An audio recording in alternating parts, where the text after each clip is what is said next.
Hi, welcome back to the Telethon. I'm Richard Troches, your host, and I'm happy to be here as always. We're talking about sex work, which always worked for me. It's real work that real people are doing. I've never had a problem with sex work or sex workers. That's not true. I had lots of problems with sex workers, and my sex doesn't always work. But that's not neither here nor there. That's nothing that a little blues and white won't fix. We call Viagra's and cocaine. You just choose your own adventure. I'm not advocating anything. I just think this is all about consenting adults. It's between consenting adults in the privacy of their own hotel or motel or Holiday Inn or their own bedrooms. And what happens in our bedrooms is our own darn business. And the Prime Minister's son, who has nothing to do with it. You know, like you do whatever you want. If it's consenting, that's the trick. It's got to be consenting. Always with the consent. Obviously, let your freak flag fly. Like I don't judge. You know, everyone's got to make a living, and everybody likes to party. And there's nothing. This is the oldest profession in the world. So, you know, I've utilized these services.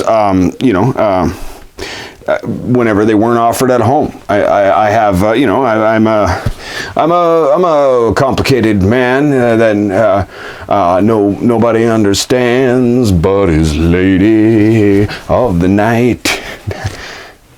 Don't do that. I'm sorry about that. Copyright's probably copyright.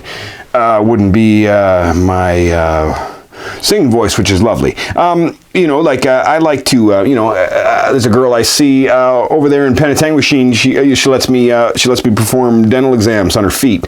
You know, as I pretend that all her toes are teeth, and I check for cavities and polish her nails and floss between her toes, and like that's fine. There's nothing wrong with that. I took some notes on my experience with sex work.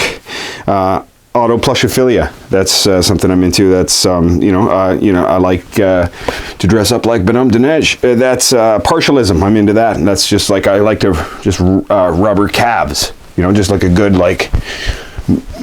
Miyagi.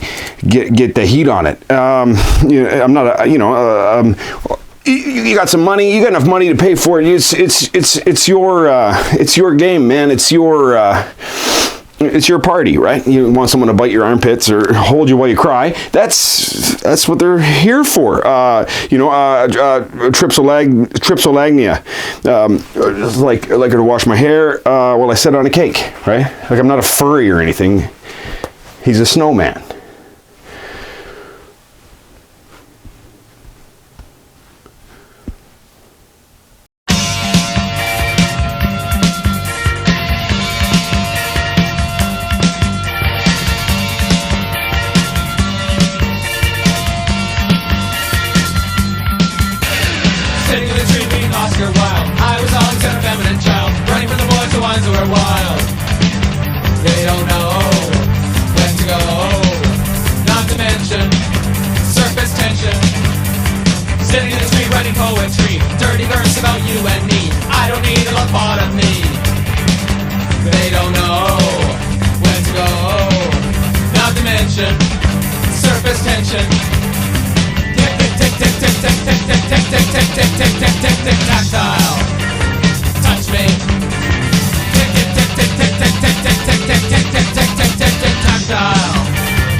She don't know where to go.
My name's Arlene Pitts. A lot of people just call me Arlene, Arlene Jane, whatever. There's other things that people may call me also. I am the owner of my own private practice called Hustle, Heal, Motivate. It's based in Hamilton, Ontario, but I service folks all over North America. So what Hustle, Heal, Motivate is like this umbrella of all the things that Arlene does under one kind of, under an umbrella of. So I have a therapeutic practice where I offer counseling and mental health support. And I do that one-on-one. I do that in person or via Zoom, phone, whatever kind of modality works for the people that I'm working with. I also have a coaching approach to it. People can access me specifically for coaching, or they can do counseling. My counseling does have an attachment of coaching, and the difference between counseling and coaching is doing a lot of more therapeutic work and healing from our past shit, past traumas, whatever it is, whereas coaching is centered around the future. And so I like to bring in those pieces of the future in my therapeutic practices, so we're not just staying in the past and we're looking at action-based, so we can move forward into a place where people identify where they see themselves thriving. So my practice is actually geared towards those that identify as women, and predominantly the folks that I work with are sex workers. I don't necessarily only cater to sex workers, but because of my history, the work that I've done, and my being part of the sex work community for many years, and also my activism around sex worker laws and policy. It just seems that sex workers, or let's say bad bitches, are the ones that that hire me for my services. But I see pretty much anyone that identifies me. It's like I feel like I'm that therapist for people that don't fit within the mold, that just don't feel like they're understood by traditional therapists. Yeah. And then I also have a consulting part of my business. People have always hired me to just pick my brain about stuff that I've been doing in regards to like sex work policies or harm reduction stuff, or doing ethical work with sex workers, or ethical work with marginalized communities, stuff like that. Right now, I'm playing a consultant alongside a filmmaker that is pitching a series on sex workers in Canada to a couple of the big kind of like Netflix, Prime, stuff like that. So so that's also a piece of it. And then also speaking, I'm always have been invited. So it's just kind of like I created this is my corporation of all the different things you could hire me for. Go to blah, blah, blah, Hustle, Heal, Motivate has been born. And it has the 3 different pillars, where it's like hustle is like my past, because I'm very authentic in who I am, where I've been. And that makes me unique in what I do, is because I don't hide my struggle. My struggle is exactly what has made me who I am today. Heal is like the therapeutic practice, where also I bring in, that I've done a lot of healing from the shit that I've lived through, I've been through. So I relate to people also on a different level. It's not just like books or therapeutic modalities that like, you know, you learn in university. It's shit that like has helped me survive and move from surviving to thriving. And so a lot of people that connect with me identify that with that, like, you know, that other people that like either are actively using drugs or, you know, have shifted their lives, or I work with a lot of people that are that have been criminalized in many ways, that have been incarcerated or post-incarceration and stuff like that. So whereas like I don't pathologize the shit that most traditional counselors pathologize. And so we work on what exactly people want to work on.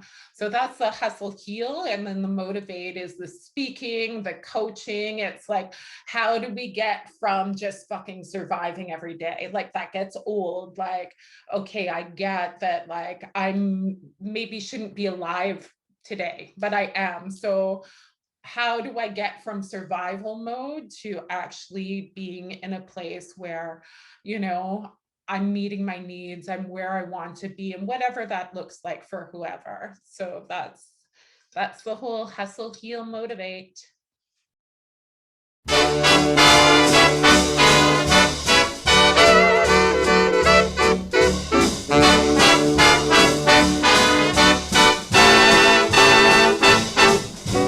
Chicken, nice fried chicken, barbecue chicken. Won't you send it down the line? Say, everyone's talking about chicken.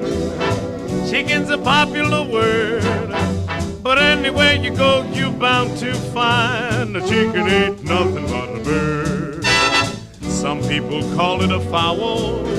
That's the story I heard. But let them call it this and let them call it that. A chicken ain't nothing but a bird. You can boil it, roast it, broil it, cook it in a pan or a pot. Eat it with potatoes, rice or tomatoes. The chicken's still what you got. Boy, it was a dish for old Caesar, also King Henry III.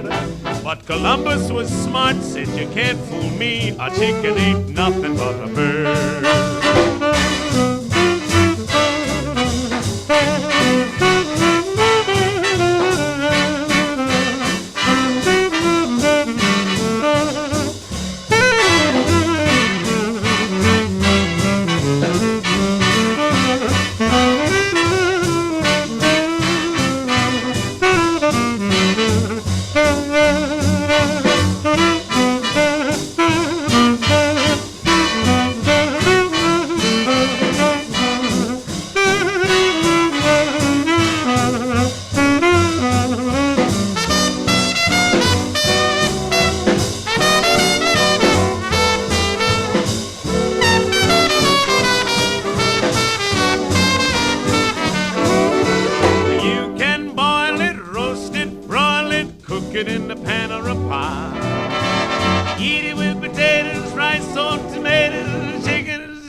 A dish for old Caesar, also King Henry III. But Columbus was smart, said you can't fool me. A chicken ain't nothing but a bird.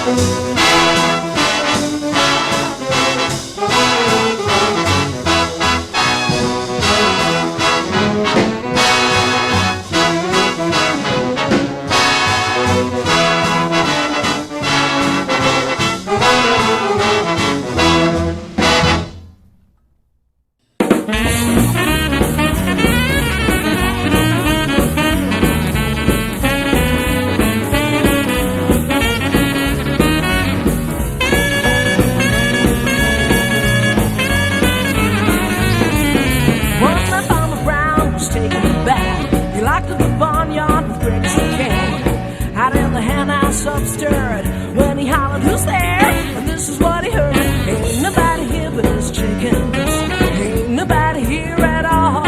So quiet, slut, stop that fuss. There ain't nobody here but us.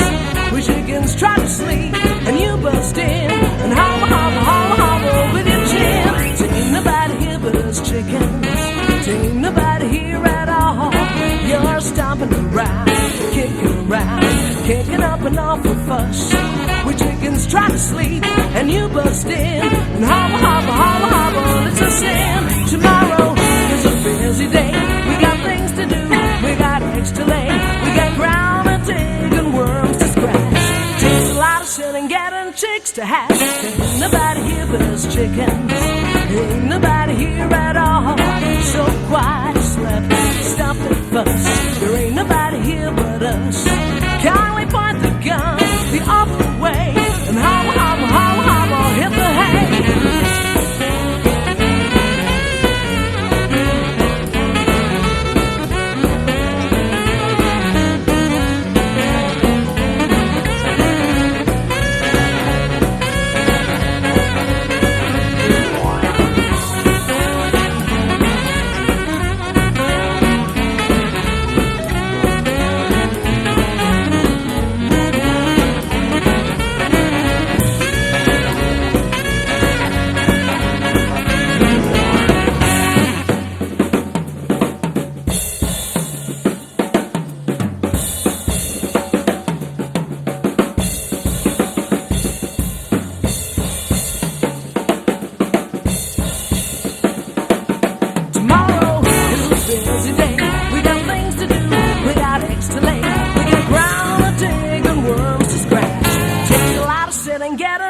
To hatch. Ain't nobody here but us chickens. Ain't nobody here at all.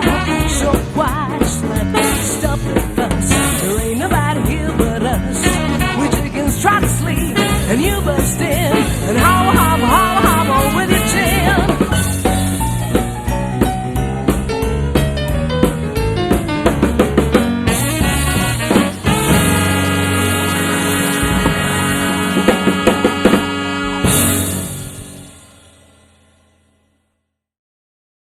Hi, I'm Ryelee Rae. I'm from Montreal, Canada. I am a porn actress. I am a cam girl. I'm an exotic dancer or stripper. And I am an escort. Picked out at 13. And by the time I was around 16, I was pretty tired of being broke all the time. I got into the industry when I was around 16. I started off as a shooter girl in a strip club in Toronto. I obviously lied about my age. I gradually worked my way up to dancer. At the time, I grew up in a pretty rough neighborhood in Montreal. I had already seen tons of drugs. I had not ever heard of the drug G. A lot of dancers use it. One night, a girl actually OD'd. I saw her carried out the back, never saw her again. By the time I was around 17, 18, I left Toronto.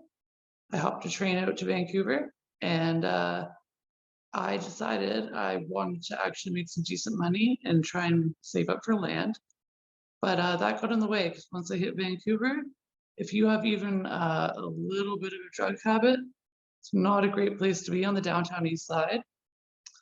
My heroin habits started off at about a $20 a day habit, gradually up to $1,000.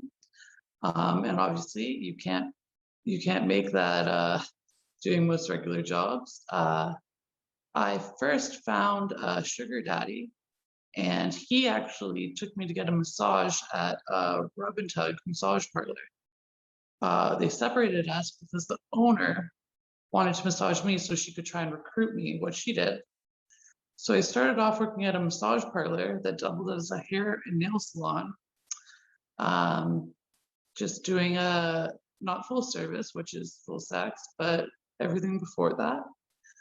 And that's when I kind of entered that world, and I looked around and I saw I could be working at places that were a lot more high end, make a lot more money. And so that's where I started to go next. There's a really big misconception of sex work where you hear like, oh, hookers or prostitutes, they're dirty, or porn stars, but actually they're probably the safest people around sex, because if you get something, no one's going to want to hire you, no one's going to want to work with you, and you yourself won't want to work. So I grew up with a minister as a mother and 2 moms. Another mom was a Catholic nurse. So I didn't really learn much from them. The first time I had sex and there was blood, I thought I was dying. I had no idea that you're supposed to bleed. I actually cut the stain out of the sheet when the guy left the room and threw it out. But so anyway, I learned a lot of that safety around sex, working in sex work. Basically, there was, I was told about all sorts of condoms, even finger condoms, even these kind of latex sheets that you would put over a girl if you were to eat her out, or if the guy wanted to try to do that to you.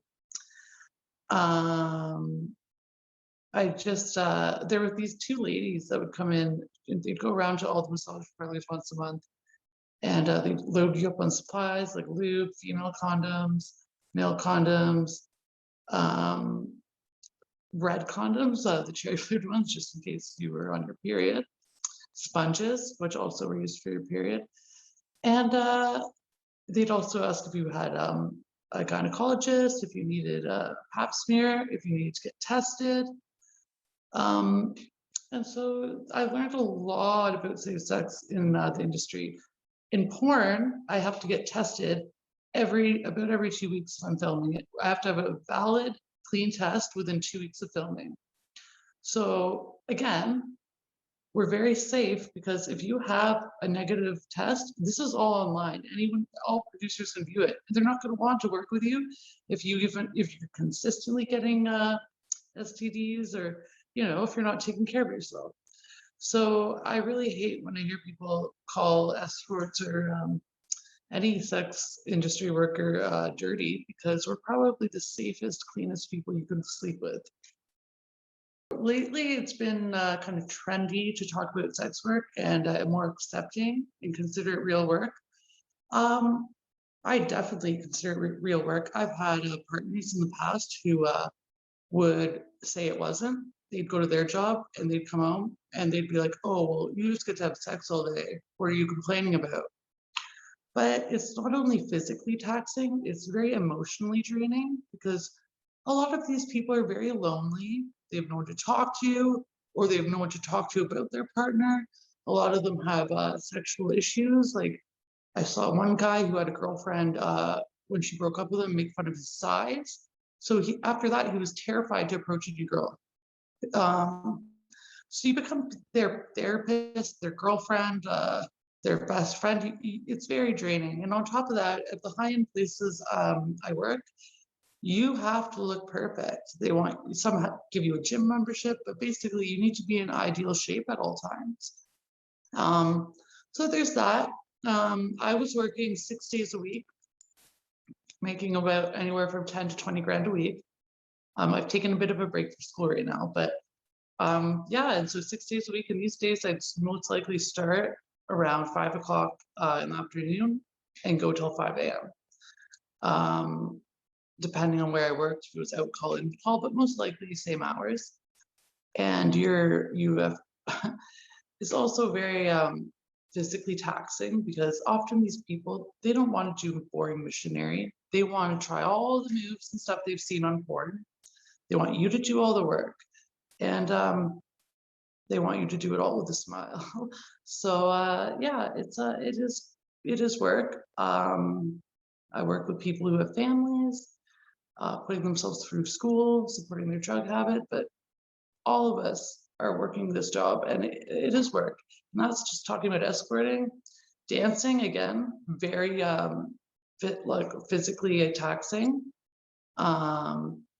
All of them come with a price for emotionally, physically. A lot of girls in the industry will usually take a couple months off at some point in the year to kind of recharge. Because if you don't, you end up hating men. You just end up despising them, and you get very jaded and very angry. So it's very important to take mental health breaks.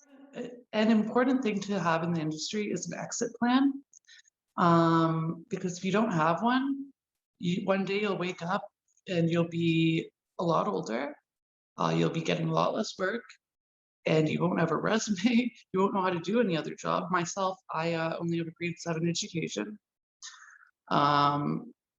Most jobs I probably couldn't get because I don't have even high school. I speak 4 languages and 3 dialects of French, but I learned a lot of that just working in the industry, except French is my first language. But I have about a 5-year plan, and it's to save up enough money for land. I also want to buy a condo or something in the city to rent out. I am currently registered at school to start off as a counselor, and I want to take that to apply to be a therapist. I want to be a sex therapist.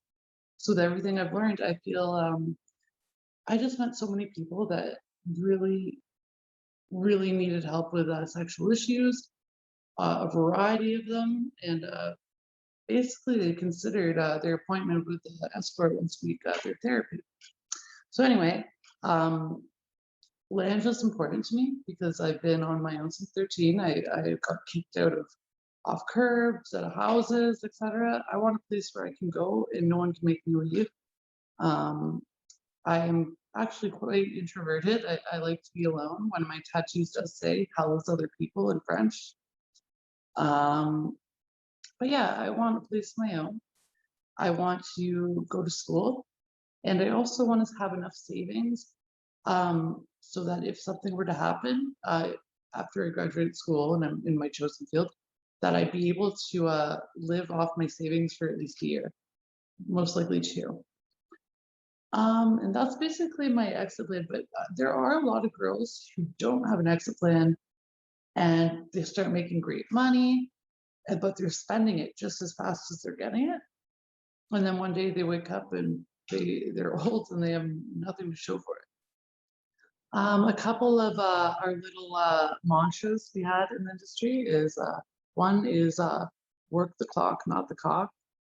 So, you know, a lot of women start up chatting. Like, you don't want to wear yourself out. You want them to be happy, but you also don't want them to. The more you give, the more they expect. And you take an inch, you give an inch, you give a mile. Another one we have is blowjob is better than no job.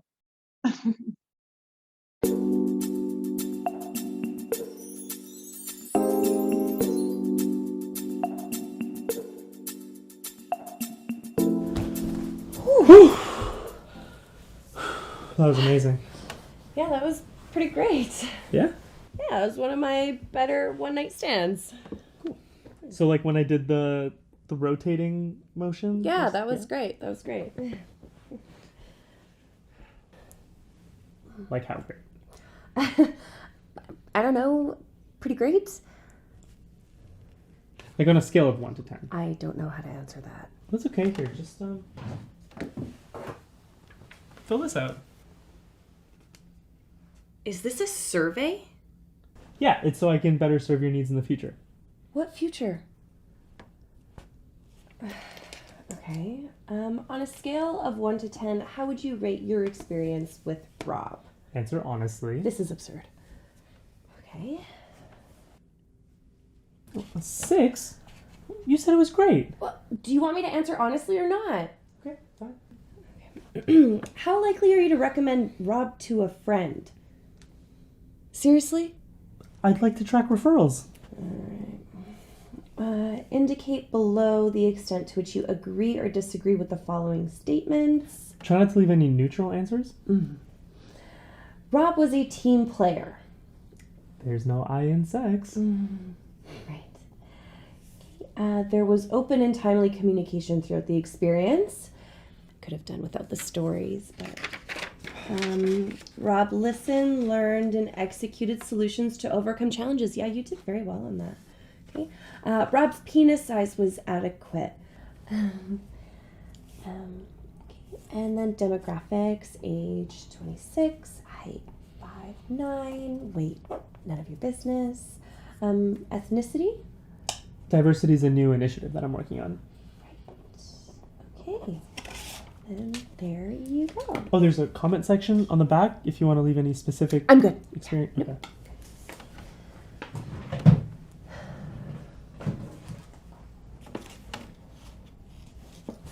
How many people have filled this thing out? Oh, everyone's answers are kept confidential.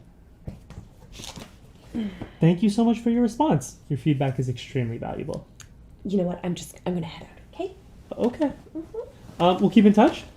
I send out a monthly newsletter.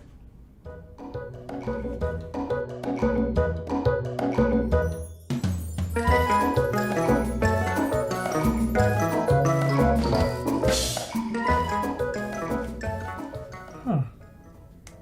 I thought I did better in that.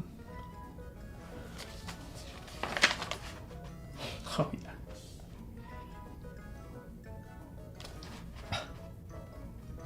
Would have never guessed. It runs deep in my soul. As I said earlier, that I come from a life of living in the shit. And so that's how I got introduced into activism. But I was always living like a bit of, well, no, period. I was living a chaotic life. And so activism was something I participated in, but I wasn't capable to like fully be active in until I became a lot more grounded. And so over the years, I kind of toyed around with activism, you know, connected with a lot of people in the community. And after I did my undergrad, I moved to Toronto. I did my undergrad in my hometown, Sault Ste. Marie, and then I went to Toronto and was working in harm reduction for many, many years. And after I had my daughter, and that's when things started getting more focused on career and learning, moving from the surviving to the thriving, right? And so during that time, I became much more involved in politics, but working in the shit and seeing the like and living the shit and just seeing all your fucking friends die around you, communities, you know, like it's just death, death, death, death. Even if you're like moving from surviving to thriving and then you're working it and you're seeing everyone else still impacted by the failed systems, you know, where they have failed people living in poverty, failed drug users, failed sex workers, right? And seeing the majority of the people that I work with die right in front of me, I was just like, I lived this. Everybody in my life that I was connected to was dying or dead, right? So it was just like, enough. And so I actually burnt the fuck out from the work, and I got like physically and mentally sick to the point that like I had to take a leave. And during that leave, I was like, I love this work. It's in my soul. Like I was born, like, you know, when you're just like, this is my purpose. My soul fucking purpose is to do this shit, you know? And how can I do this, but also heal and take care of me along in the process? So that's when I was like, I gotta do something more systemic. I'm tired of, you know, picking up the shit from the failed systems, you know, like, okay, my client, he's back in the hospital, you know, having seizures again. So I have to go and, you know, advocate to make sure that they have beer there so he could stay in the hospital, and then put out this fire here, make sure this person doesn't get evicted. Over and over and over again, every day, these little fires, and it's life-saving work, it's important work, but it's not sustainable work. And it's just like, and it's not systemically changing anything. So I was just like seeing myself cycle, where everyone's just dying. So that's when I decided that I'd go back and get my master's in public policy. So when I did my undergrad, I only had my third year, and And I went to I went to York University and met with one of the director of the program. And he's like, you know what? No one's ever been let in without a 4-year degree. And I was like, well, this is my life story. This is what I've done. This is what I'm going to do. And for you to have your program attached to my name is going to benefit you. You need to have me in your program. And he said to me, he's like, this has never happened, but you move me. You speak to me. I'm going to take this to the dean and we'll see what happens. A month later, I was accepted into the program. So the reason why I bring this up is not to be like, yeah, look at me, is just because it's like important to know that there are avenues out there and people within these like bullshit institutions, because I don't believe academia is the place that you need to get that power.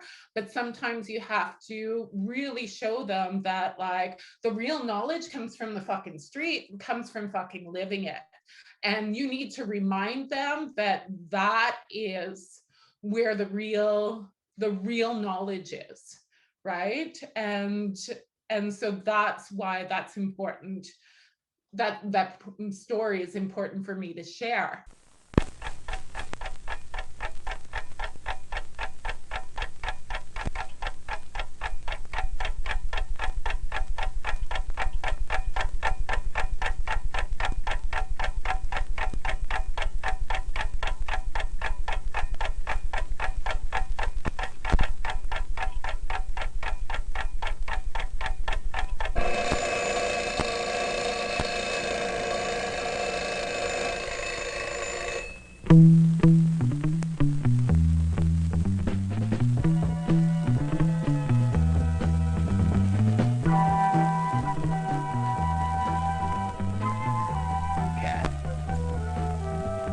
Cathy?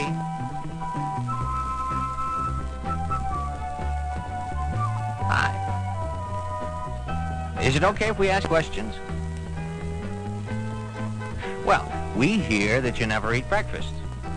Is it true? How come?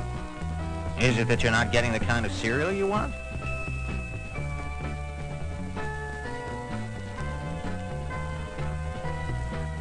No? Maybe you're missing some of the fruit you'd like.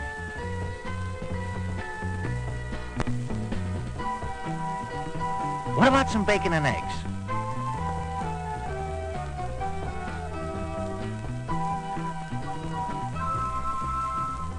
What about some... No, huh? Oh, I know. I bet you're getting tired of the usual breakfast fare. You want something different.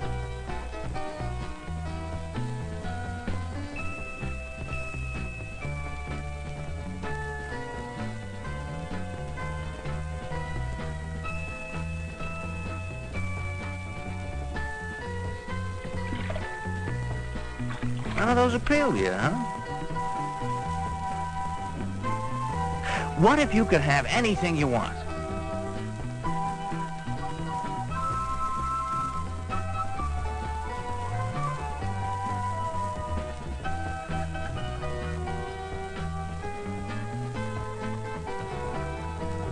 You're making me sick. Okay. So it's not the kind of food. Maybe you have some family problem. That's it, isn't it? You have a mother who... Cathy, you know how much time it takes me to make breakfast. I get up early just to be sure you'll have the right food. My mother's not home right now. She's gone to work already. Okay. Some other problem. Your brothers and sisters, they fight at the table. It makes you upset. I don't have any brothers or sisters. Well then, what is it? Could it be that you just don't have food? Your dad is gone and your mother works to make ends meet and all you have in the kitchen are a few crusts of bread.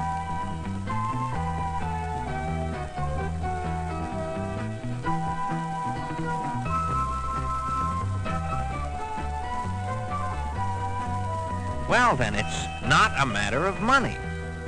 What is it, Cathy?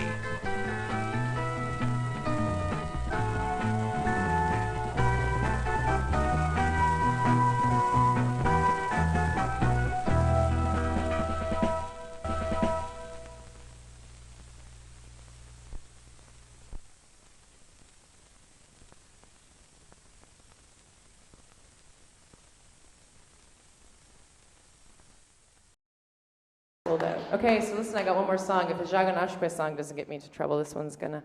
Yeah. I did a radio interview and I was like, can I swear on the show? I'm like, I'm sorry for anyone whose faith this is because I try really hard, but like, I gotta potty mouth this storm. So I was on. Oh, did I just unplug this? There we go. And I was like, yeah, I've got this song called Fuck Pretty. And he's like, oh, is that like about like commentary, social commentary on like standard norms of beauty? And I was like, no. No, it's not. Thanks so much for coming.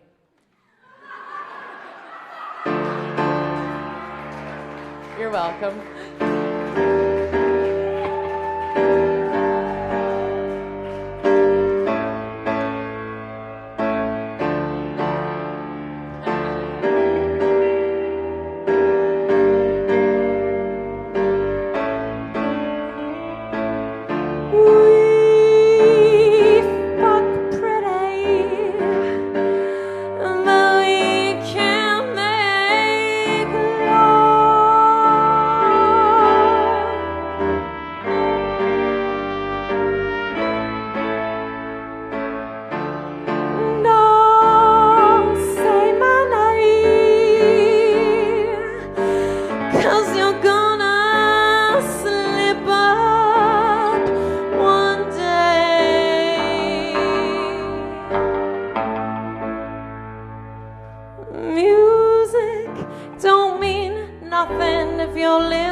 Thanks for coming out. Is there somebody here to close the night? Did you just walk off the stage?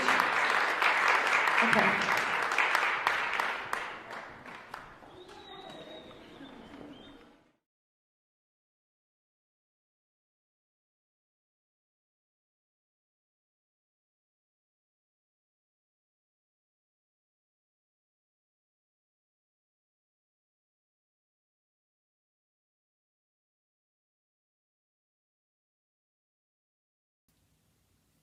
Hi, my name is Alicia, and I'm going to be reading you a piece of fan fiction that I have written. So what fan fiction is when a writer writes a piece of fiction about a character or multiple characters from a well-known franchise or multiple franchises, and they get together and interact, and let me tell you, it usually ends up pretty sexy.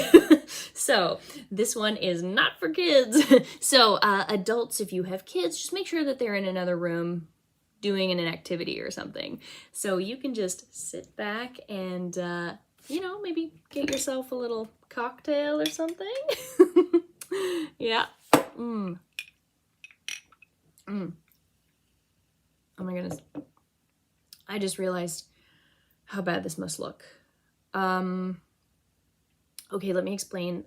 This doesn't translate to camera well, but this is a bamboo straw, okay? It is not plastic. I am not a monster. That is good. Okay, so my fan fiction is about two well-known horror characters, so just sit back and enjoy. "What's your fantasy?" Freddy Krueger asked as he approached Jason Voorhees, who was sitting on the dilapidated couch. He handed Jason one of the 2 glasses of Pinot Noir he clasped gingerly between 2 razor-sharp knife-bladed fingers before he sat down gently beside him. Even in this dusty, flickering lamplight of the abandoned cabin that they had sought refuge in, Freddy's shark black eyes shined and almost danced as he eagerly awaited Jason's answer. Jason slowly placed his bloody machete on the grungy, broken wood floor beside him and received the glass with both of his thick, yellow leather-begloved hands. He nodded a quick coy, "Thank you," and then looked up at the small cabin's cobweb-laden ceiling, which was in dire need of repairs, and he paused thoughtfully. Freddy interrupted. "Oh, come on. The bridge we broke to get in here is definitely not going to get fixed tonight. It's pitch black out. Neither of us have phones. There's no radio or TV in here. And unless if all of the taxidermied animals hung up on the walls start talking to us, we're going to need to figure something out that will occupy our time." With Freddy's free hand, he traced the length of Jason's filthy, dark green work shirt with a single index knife extension. From Jason's military-issue utility belt all the way up to his cracked hockey mask. Jason unclasped his hands, placed the glass of wine on the floor, and brought both arms to rest on either side of his brick-like figure. His typically measured breaths growing deeper and more rapid. Reading Jason's body language, Freddy licked his lips and slowly slid his knife tip in and out, fingering each of Jason's mask holes. Jason turned towards Freddy, cocked his head to one side, and leaned into Freddy's sinewy, moist mess of a face. Before their mouth openings could touch, Freddy pressed his hand gently against Jason's chest. "Not so fast. You didn't answer my question." Jason dropped both shoulders and let his giant head droop in exasperation. "I promise I won't laugh," said Freddy.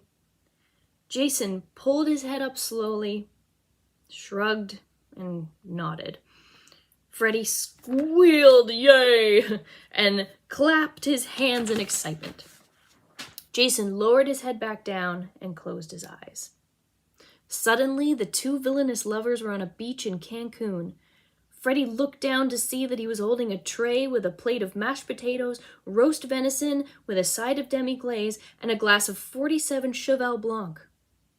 Jason lay on his front, luxuriating in the sunshine. He was digging into the sand through his towel, trying to dig a trench with his face for his enlarged head to nestle into. "Stop," said Freddy. "Stop," he said louder. Jason stopped what he was doing and craned his neck to look up. "You know what I mean by stop," Freddy said, clearly annoyed. Jason opened his eyes and snapped them both back into their dreary reality. He looked at Freddie and blinked. He knew exactly what Freddie was talking to him about.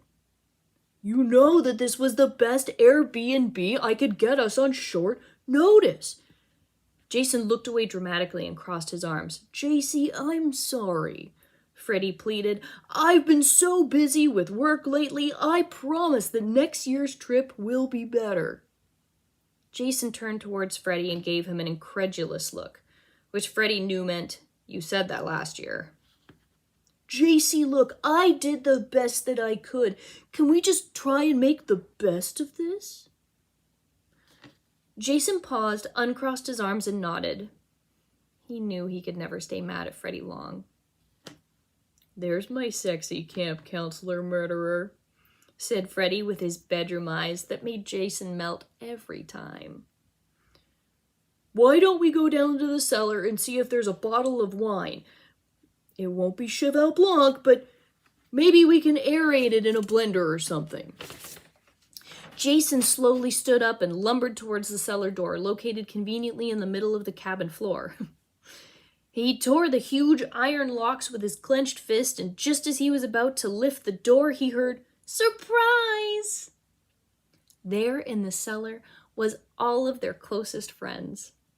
Jason turned to see Freddie with a coy look on his face. Happy anniversary, baby, he said and kissed him.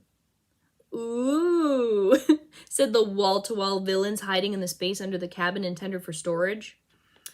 I knew your real fantasy was to get it on in front of all of our closest friends. Jason nodded with excitement. The lovers fell to the dingy floor, fondling each other. Splinters be damned. The guests knew exactly what they were there for, and they began to pair off. It was happening all at once. Leatherface began undoing the buttons of his collared shirt as Mike Myers unzipped his mechanic's onesie.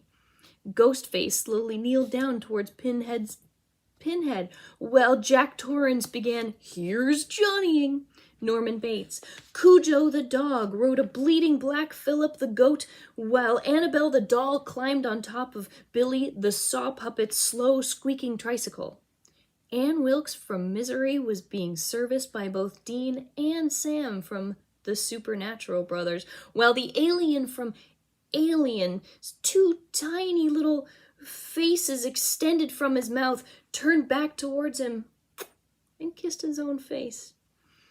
The evil creatures and humans just kept writhing and grinding and panting and tonguing until they got closer and closer, and then lightning struck. The sky opened up. The elevator from the Overlook Hotel tore through the roof and landed square in the middle of the now destroyed cabin. Ding!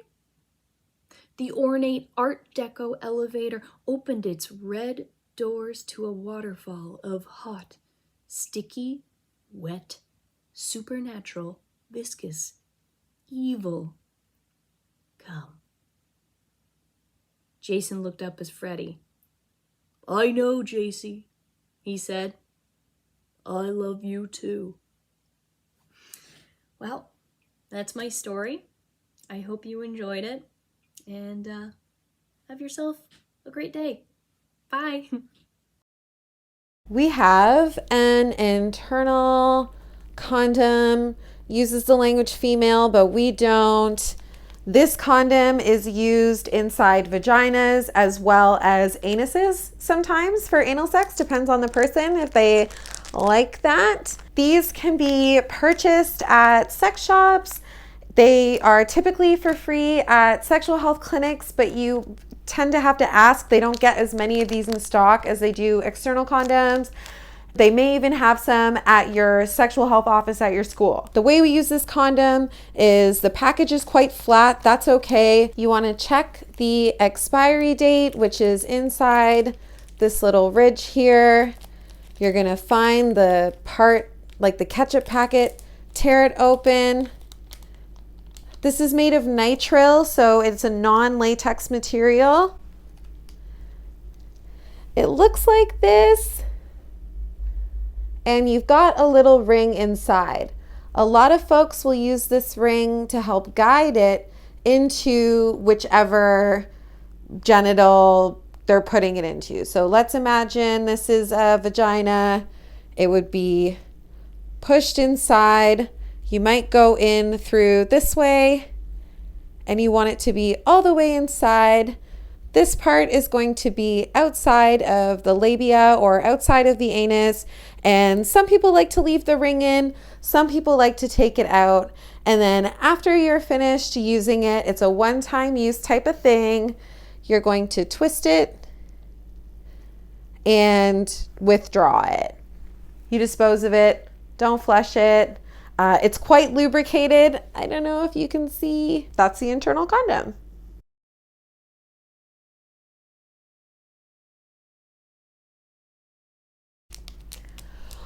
We have an external condom.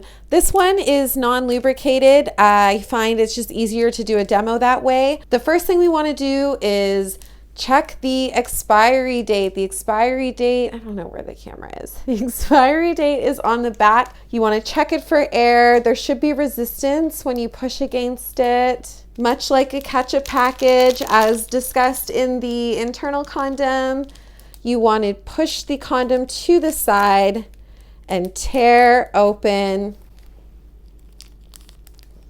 avoiding using your nails. And oof, there is a right side and a wrong side to a condom. The right side is the way that it will roll down. You want it to look like a little hat.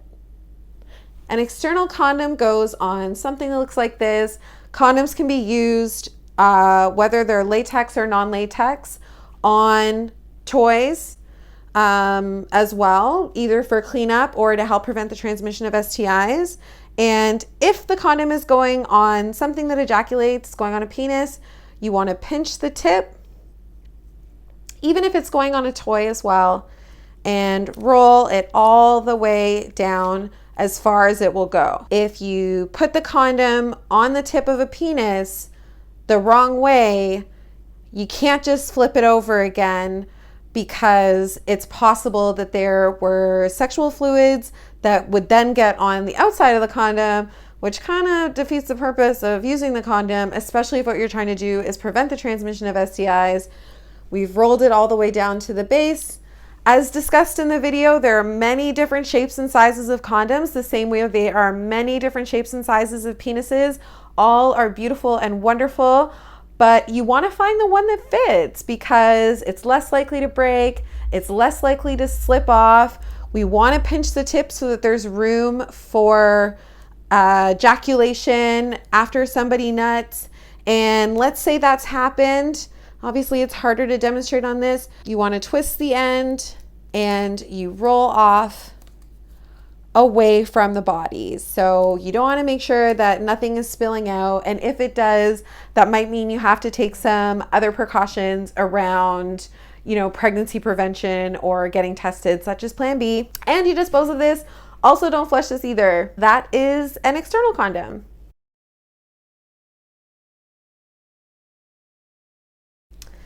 This is a dental dam. Dental dams tend to come in packages like this.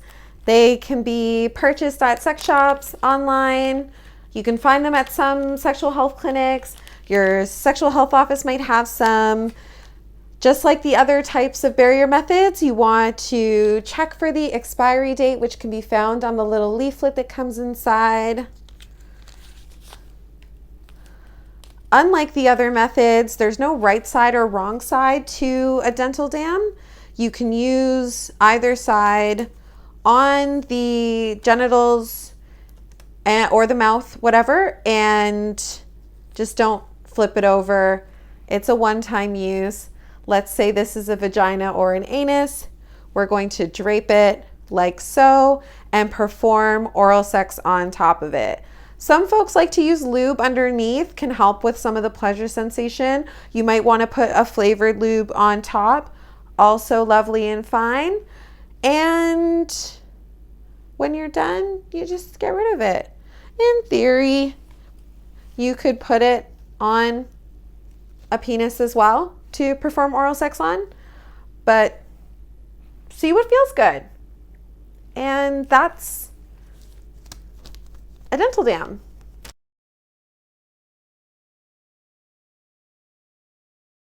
Let's say you want to use a barrier method for oral sex, but you don't have a dental dam or you don't have non-microwavable saran wrap. You can always make a dental dam out of a condom, assuming you have condoms. They're just easier to come by. They tend to be around more and cheaper and or free. So same rules as before, checking for air, checking the date, pushing the condom to the side, opening it up, roll down. It can also be fun to use flavored condoms for this.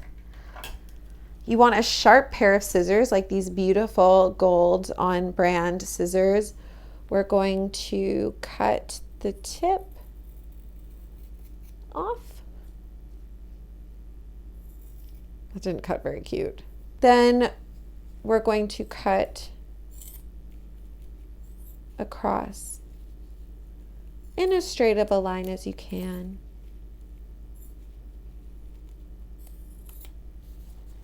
And then we have our sheet of latex. Don't tend to be as stretchy or as big as a dam, but definitely a good solution in a pinch.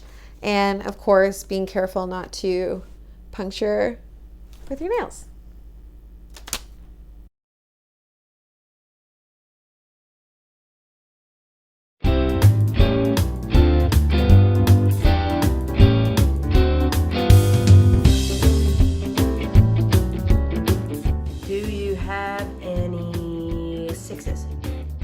Go fish.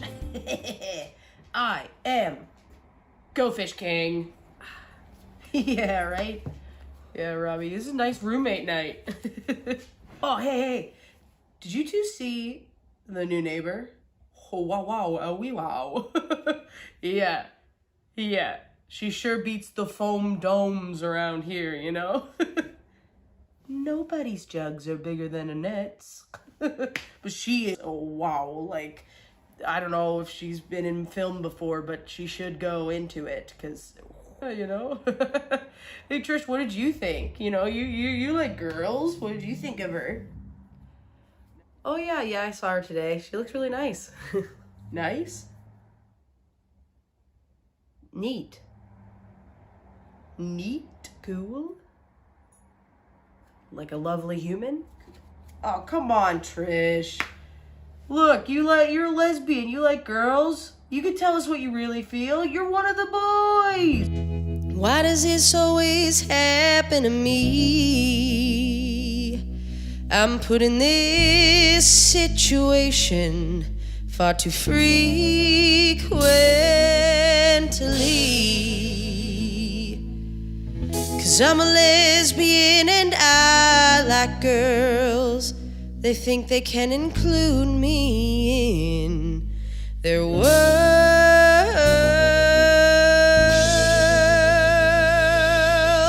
But I'm not one of the boys. I'm not one of the boys. Though I have short hair, look like Elvis, and wear boy-cut underwear, I'm not one of the boys.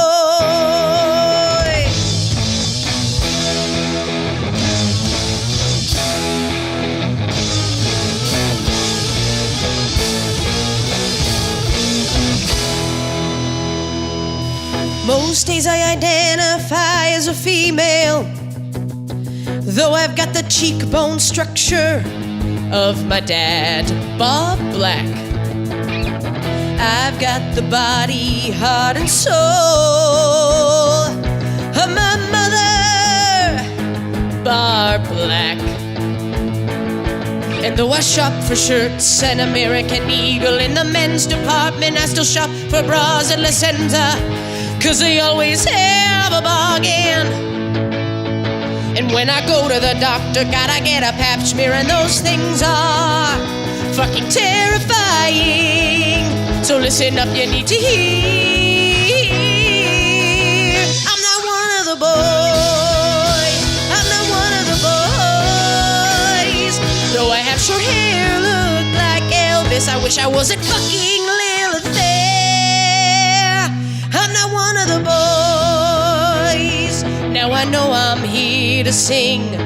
It's true. So here's a little treat. Let's drop a beat. I'm a woman through and through, and I'm a little disappointed in you. Realize that the things you say about women affect me too. Whether cis, trans, or lesbian, we don't want to be gawked, stocked, or cocked. We just want to be equally met. And my jugs are bigger than Annette's. To that I take offense.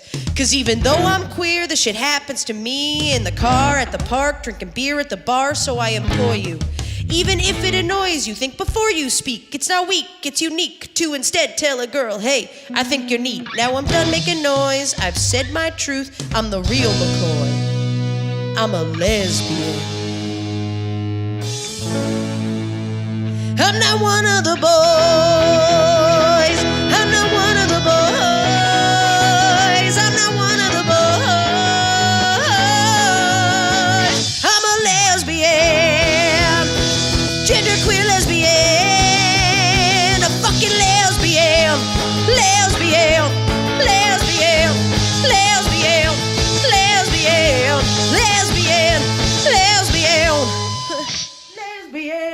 Lesbian. Lesbian. Lesbian. Lesbian. What? I blacked out? You blacked out. You said lesbian like at least 1,000 times. I said lesbian too much? Oh. Like, it's okay. Yeah, it's okay. Yeah, it's okay. I'm just gonna finish my point. I'm not one of the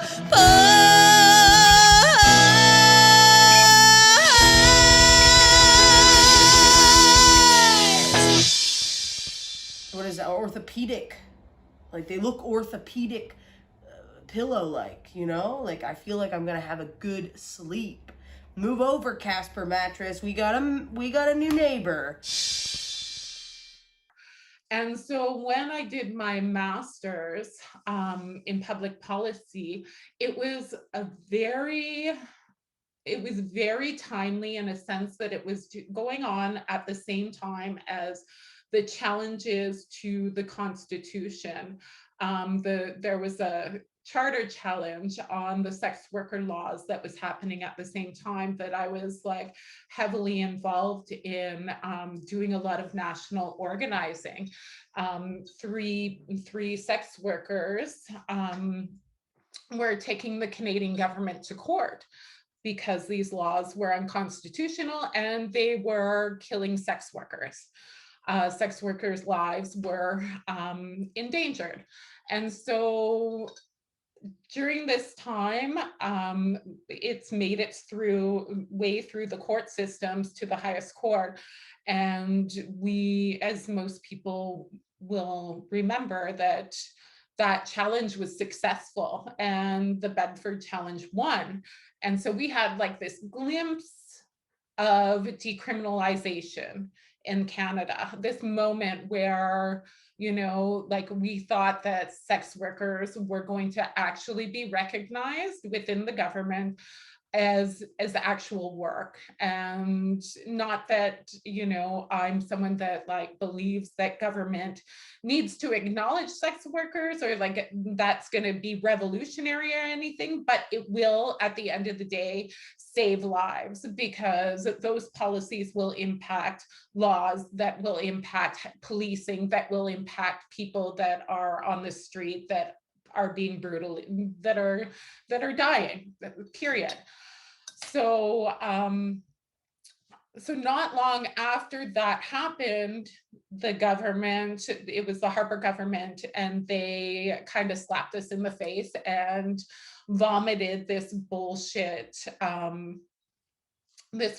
new package of laws. And that was Bill C-36, the protection of community and exploited persons, I forget, PCPA or whatever, was introduced to us. And this new law was just like a reincarnation of the old laws, with actually some more heavier kind of restrictions, like around advertising and stuff like that. And so people seen this law, and it was like seen as this is going to save seen the sex worker as the exploited person, and it was the way to save the sex worker. So essentially the sex worker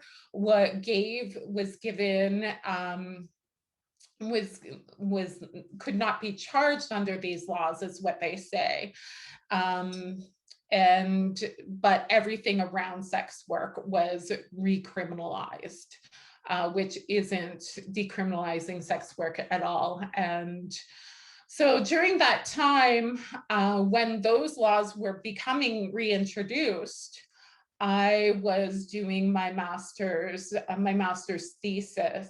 And I was also working at South Riverdale running the Women's Harm Reduction Program.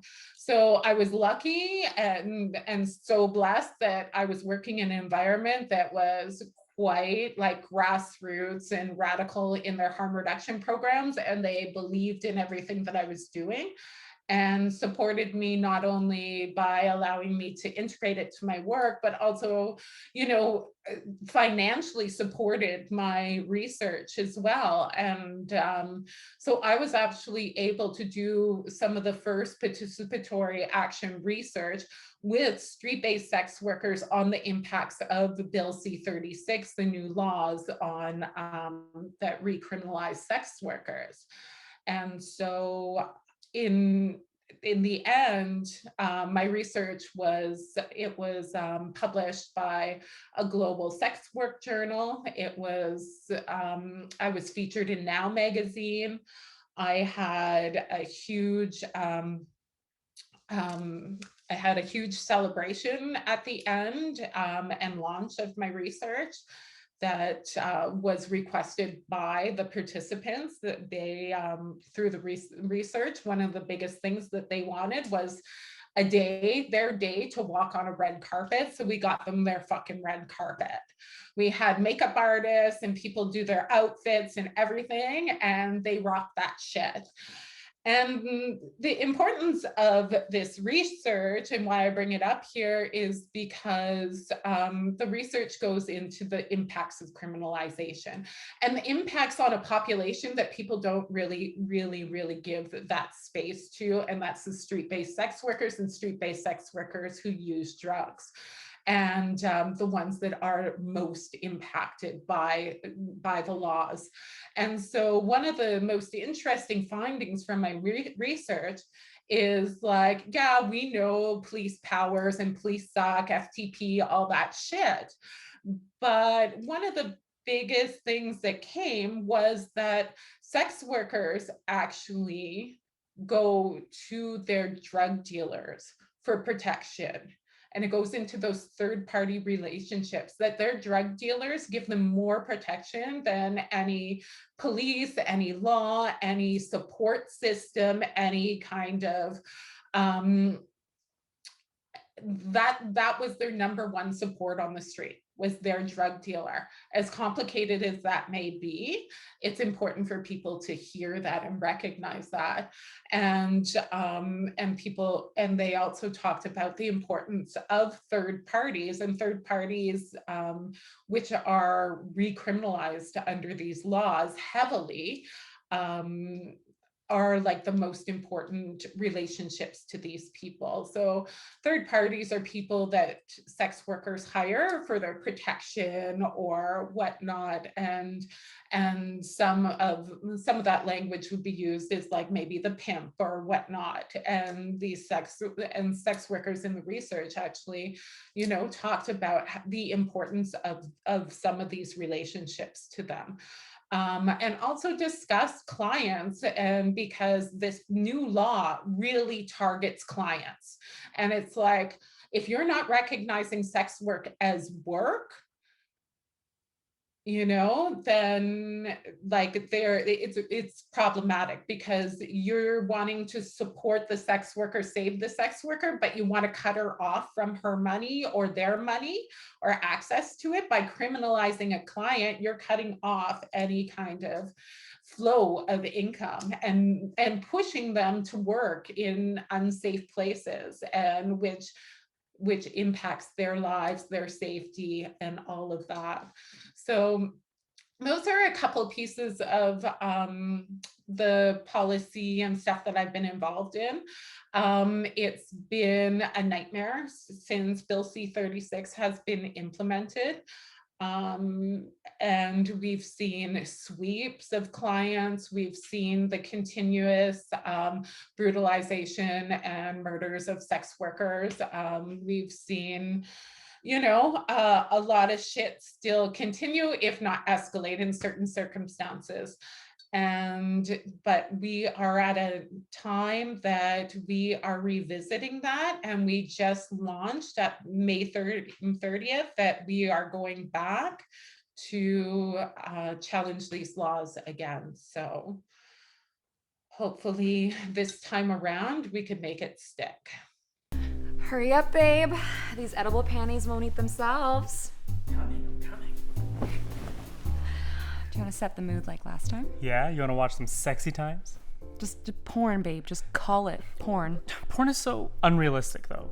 What if instead we acted out the scenarios ourselves? Okay. Yeah? Yeah. Let's do it.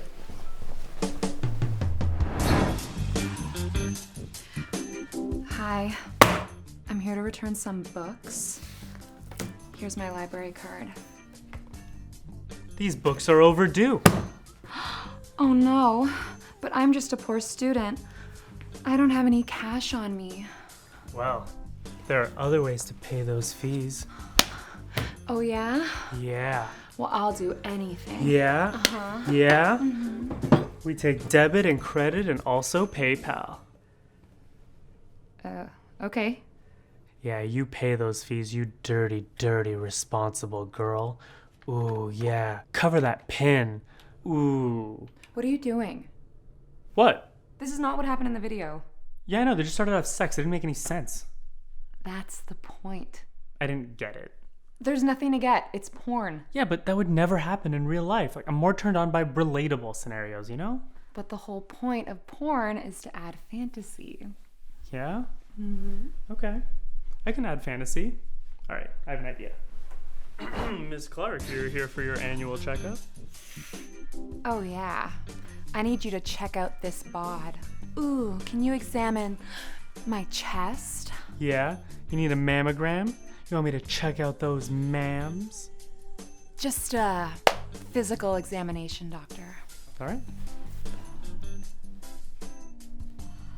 No lumps. You're all good. Make sure you check yourself regularly. You can do so by raising one arm like this and checking underneath your armpit. What about this ass? Ooh, what about all this ass, doctor? Can you check that out? Sure. Do you have hemorrhoids? Is there blood in your stool? Ew, no.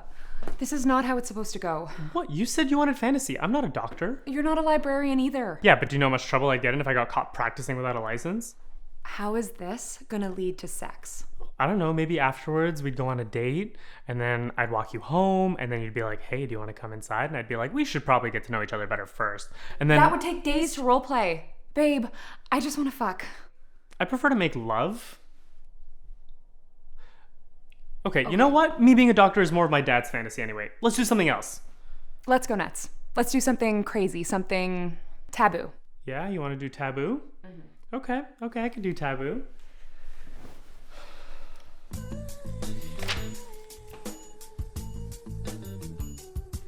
Hey, stepsis.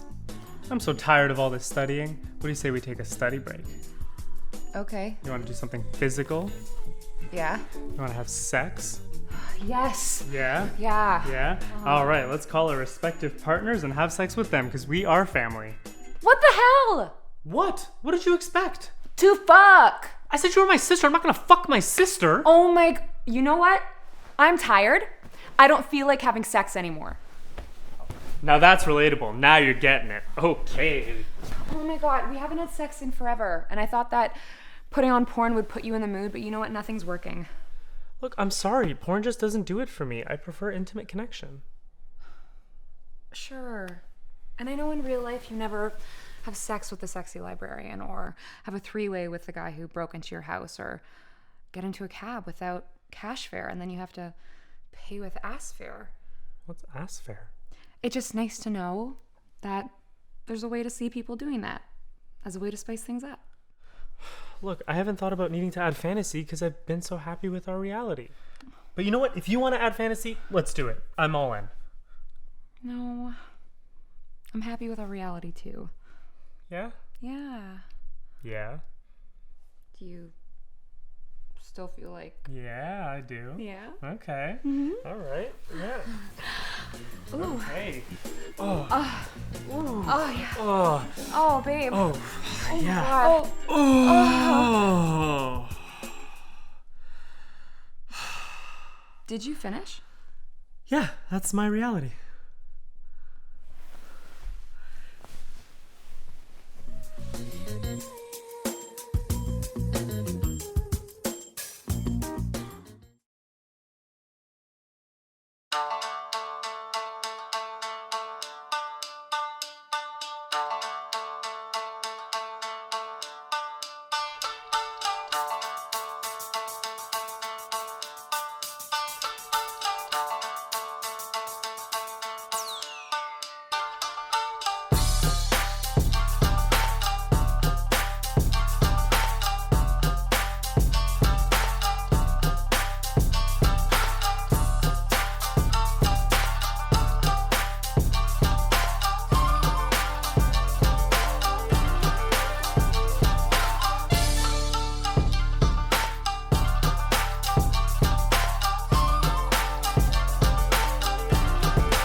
My name is Ayaka Kinugawa, and English is not my first language. When I was in ESL, one of the first and the most useful word that I learned was the word fuck. It is such a completed word with so many meanings, and it holds multitudes of emotions and passion. It is such a powerful and a magical word. According to Oxford dictionaries, the word can be used as a noun or a verb, It means to have sexual intercourse, but also means to damage something. So if I say fuck you, it means I'll damage you. But if I say fuck it, it means I damage my future. And if I say I will fuck you, it means I'll make love to you without any love.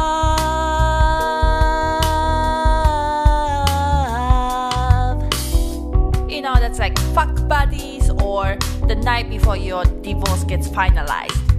It's a powerful word, it's a magical word. Fuck, fuck, fuck, fuck, fuck, fuck, fuck, fuck.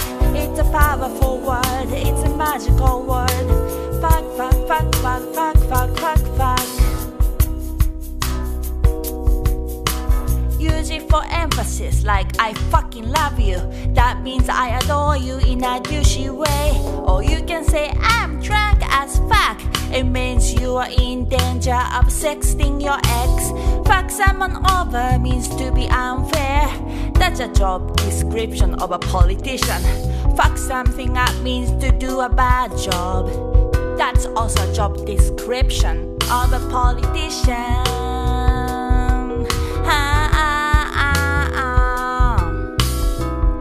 You know who I'm talking about. Fuck you, Richard Nixon. It's a powerful word, it's a magical word. Fuck, fuck, fuck, fuck, fuck, fuck, fuck, fuck. It's a powerful word, it's a magical word. Fuck, fuck, fuck, fuck, fuck, fuck, fuck, fuck. Give a fuck means you really care. I give a huge fuck about recycling plastic. Fuck around means doing useless thing. My life's a fuck around cause I'm an artist. Fuck off means go away. I wish the fat on my inner thigh can fuck right off. What the fuck is an exclamation of annoyance? Racism. What the fuck? And please fuck off. Oh, I fucking hate white people sometimes. But many of my amazing friends are fucking white and my husband is white for fuck's sakes. You know I don't fuck around. I surround myself with people who are cool